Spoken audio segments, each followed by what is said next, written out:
বাংলার প্রাচীন ও ঐতিহ্যবাহী শিল্পগুলোর অন্যতম একটি মৃৎশিল্প। যুগ যুগ ধরে গ্রামীণ জনপদের ইতিহাস, সংস্কৃতি ও ঐতিহ্যর ধারক এই শিল্প। শিল্পীদের নিপুণ হাতের ছোঁয়ায় মাটির সাধারণ দলা রূপ নেয় নান্দনিক সব শিল্পকর্মে। তবে প্লাস্টিক ও মেলামাইনের পণ্যের দাপটে দিন দিন হারিয়ে যেতে বসেছে এই ঐতিহ্যবাহী শিল্প। ফলে চরম সংকটে পড়েছেন এই পেশার সঙ্গে জড়িত কারিগররা। জামালপুরের সরিষাবাড়ী উপজেলার পিংনা ইউনিয়নের বারৈপটল পালপাড়া মৃৎশিল্পের একটি প্রাচীন জনপদ। এখানে প্রায় 50টি মৃৎশিল্প পরিবারের বসবাস। কয়েকশো বছর ধরে বংশ পরম্পরায় তারা এ পেশার সঙ্গে জড়িত।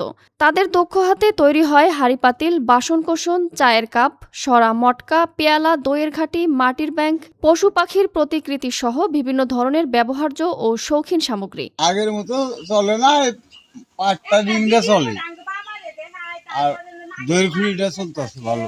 একসময় এই পণ্যের ব্যাপক চাহিদা থাকলেও বর্তমানে প্লাস্টিক ও মেলামাইনের পণ্যের সহজলভ্যতায় বাজার অনেকটাই সংকুচিত হয়ে পড়েছে। এর সঙ্গে কাঁচামালের মূল্য ও জীবনযাত্রার ব্যয় বেড়ে যাওয়ায় আয় রোজগার কমে গেছে মৃৎশিল্পীদের। অনেকেই পেশা পরিবর্তন করতে বাধ্য হলেও যারা এখনও টিকে আছেন তারা নানা প্রতিকূলতার মধ্যেও শত বছরের ঐতিহ্য ধরে রাখার চেষ্টা করছেন। খুব কষ্ট করে চলছি, এখন কিভাবে চলবো? মানুষের বাগে মাটি বালু বানিয়ে চলি, এখন আর মাটি বালুর দাম বেশি, সবটার দাম বেশি, এখন চলা কঠিন হয়ে গেছে আমাদের। মনে করেন বলে মাটি তৈরি করি, তারপরে পাতিল বানাই, 100 করে দেই, তারা অর্ধেক পায়, আমরা অর্ধেক পাই। পাইলে পরা ওই যে বিক্রি করি, কতদিন আহে 10 টাকা করে। খুঁটি বানায়, খোলা বানায়, জলকান্দা বানায়, ইটি বাজা খোলা বানায়, হাড়ি বানায়, এই দিক দিয়ে বানায়, বিক্রি করে। মনে করো যে ই হয় না, আগের মতো বেচা কিনি হয় না, আগে যে বেশি হয়েছে এখন একটু কম হয়।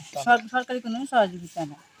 ঐতিহ্যবাহী শিল্প টিকিয়ে রাখতে মৃৎশিল্পের সঙ্গে সম্পৃক্ত কারিগরদের জীবনমান উন্নয়নে উপজেলা প্রশাসনের পক্ষ থেকে প্রয়োজনীয় সহযোগিতা ও পৃষ্ঠপোষকতা দেওয়ার আশ্বাস দিলেন সরিষাবাড়ী উপজেলা নির্বাহী কর্মকর্তা। তাদের জীবনযাত্রার মান উন্নয়নে তারা এই মৃৎশিল্পের সাথে দীর্ঘদিন ধরে জড়িত।